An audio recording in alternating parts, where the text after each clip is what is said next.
What's up, everyone? I want to give a disclaimer before I get started. This is not a "I love GameStop, they're the best and you must shop there" type of video, and it's also not a "I hate GameStop, they suck and they should close" video. This is just information about trading in video games, and it's focused on GameStop because out of all the major retail chains that deal in games, like Best Buy, Walmart, or Target, GameStop takes in the biggest array of games for trade-in, and they usually have the biggest selection of pre-owned merchandise, and they have a lot of pre-owned deals going on. So that's why we're focusing on GameStop. But a lot of these tips can be used many different places, and definitely always support your local retro game store if you have one.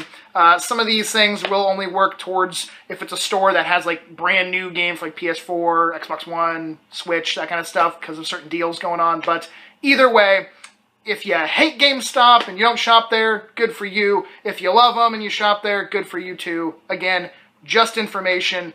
Don't shoot me in my face. Anyways, to get started now, basically I wanted to do this video because for the past year or so, GameStop has been doing these extra high trade-in weekends, and they don't advertise it. They don't put it on the website. There's no like posters or banners in the store. It'll be just like from like a Friday to Sunday, maybe to a Monday, just over a weekend. A lot of stuff will just have really high trade values, crazy high trade values. A lot of times it's going to be like your Nintendo popular games, your Marios, Pokemon, Zelda, that kind of stuff. But it'll also be certain things like Xbox 360 games that are backwards compatible on Xbox One. Like recently, Black Ops 2 just got added to like the physical. You can now play it on the Xbox One. So like the trade values will just kick up for that weekend. Sometimes certain games will last a little longer. Like I think that Black Ops 2 is to trade in pretty high for a little bit.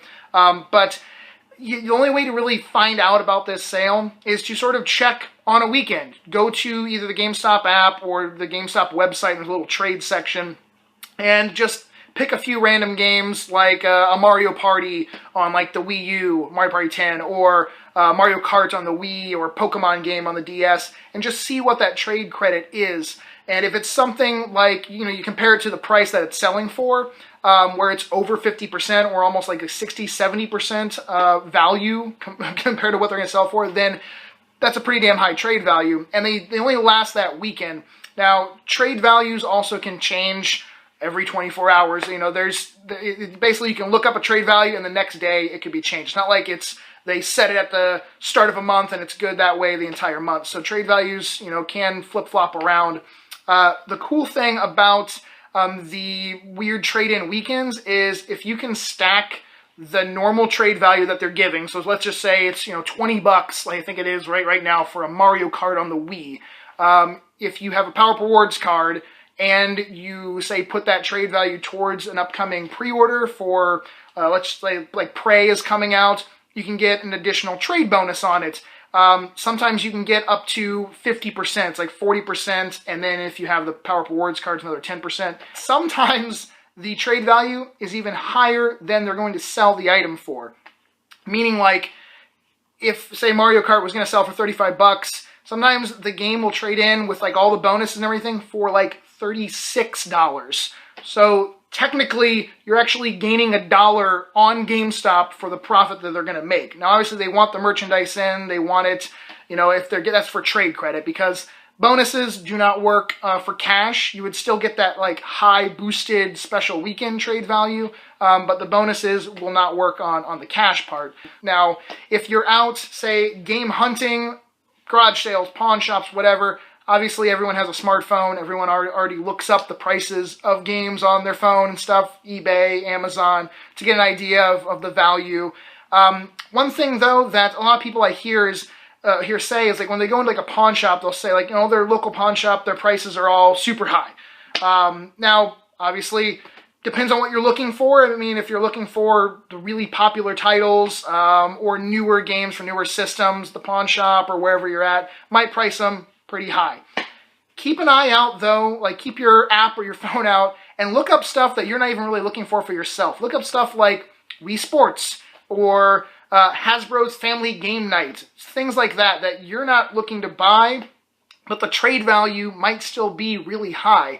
Copies of like Wii Sports I've mentioned for years. That game still trades in for a decent amount, between like $5 and say $8, depending on the bonus, and that fluctuates. But most places, I mean, you can pick up a Wii Sports for $1 or a couple dollars, and just keep your phone out while you're in the pawn shop or whatever, and look up, okay, Hasbro's Family Game Night. They got $5 on it. It's not a popular, Pokemon, Mario type of game or whatever, or Grand Theft Auto, and look up the value and be like, holy crap, they're only asking $5, but it trades in for $15, $20. You can easily probably pick up 5 games or so for, $5, $10 a piece or whatever, and then you could take them to the store, take them to GameStop, trade them in, and maybe pay off half or more of a brand new game. You could technically pick up a $60 game for half the cost or even more. To give you an example, just recently I was at a pawn shop, picked up a Mario Kart on the Wii, a Call of Duty Black Ops 2 on the 360, and I think it was New Super Mario Bros. On the original Wii. Got them all for $1 a piece. They all traded in for high trade values. I put them towards a pre-order bonus, and I basically I'm going to pick up a copy of Prey for $3. So a $60 game that I paid $3 for those 3 games to trade in towards it. Another cool thing is that when you use trade credits at GameStop, there's no tax charged on it. They can't charge tax on the trade credit, so you technically save a few more dollars just by using trade credit to buy the merchandise. I want to go a little more in depth about the bonuses that you can get when trading in. Usually there's at least 3 games, if not more, that are coming out in the near future that if you put your trade credit towards the pre-order of, you can get a bonus on. Like I said earlier, it can be anywhere between like 20% up to 50%. It just depends on what the bonus is, if you have a pro card, that kind of stuff. Now, you don't necessarily have to pre-order those games. Maybe you don't pre-order crap, that's not your thing. A lot of those bonuses will carry over after the game comes out and will still work for a couple weeks afterwards. So you can see if the game's good, you can talk to your friends about it, and then you can still take shit in, trade it in, and get that game for a hell of a lot cheaper with those bonuses going on. Also, defective games will still usually get a trade-in bonus. Defective games, defective controllers, you can take in, yes, you'll lose a few bucks, but if you take it in on one of those like crazy high trade weekends, and you do a bonus, that little refurb fee that you'll get on it kind of, doesn't really affect it that much. It'll be, a few dollars off. So it still could be worth it if you come across like a game disc, like a disc only that's a little beat up, and you're like, I don't think they're going to give much credit for it. It could still trade in for way more than that you're going to pay for it at that store or garage sale or whatever. Trade credit can be used to purchase almost anything in the stores or on the website. It just can't be used on certain things like some of the gift cards, like the Visa or gas gift cards. But even if you put trade credit towards like a pre-order to get bonus and stuff, if you decide later on that you don't want to pick up that game, you can always take that trade credit, obviously, and use it on whatever else you want. I think I mentioned before that you don't get any of those bonuses, those trade bonuses, when you do cash, but you can still get the 10% extra if you have the Pro card for cash. So even if you just wanted some damn cash and you went in on one of those crazy high trade value weekends and you had a Pro card, you could still get a pretty damn good chunk for something crazy like, a Wii Sports or a Hasbro Game Night or whatever. I also wanted to mention that yes, a lot of these trade bonuses will work on retro game trades. Not saying to do that, obviously, but you can get bonuses trading in retro items.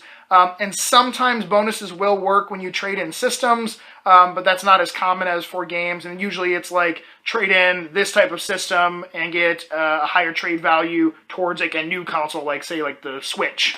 When you trade games in at GameStop, they're only buying the actual game from you, the disc or the cartridge. They're not buying the case, the box, the manual. You can keep those, and especially if it's for a popular or rare game, you can sell or trade those off somewhere else, or you can even give it to a friend looking to complete their copy, and you can get more value for your item. Sometimes, if the bonuses and stuff are correct at GameStop, you can trade in just the game and get more overall trade credit than you would be able to get for the complete package if you sold it on eBay or Amazon. Obviously, that's going to be for popular things or like Pokemon games on the DS, stuff like that, but take full advantage. Get the most value that you can for your item. To sum all of this up, don't think everything has a low trade value. Remember to check GameStop's website, like the trade-in sections on the weekends, see if they're doing one of those high trade value weekends. look up maybe a few random games like Pokemon, Mario, whatever, and if they have high trade values, there's a possible chance that other things will as well.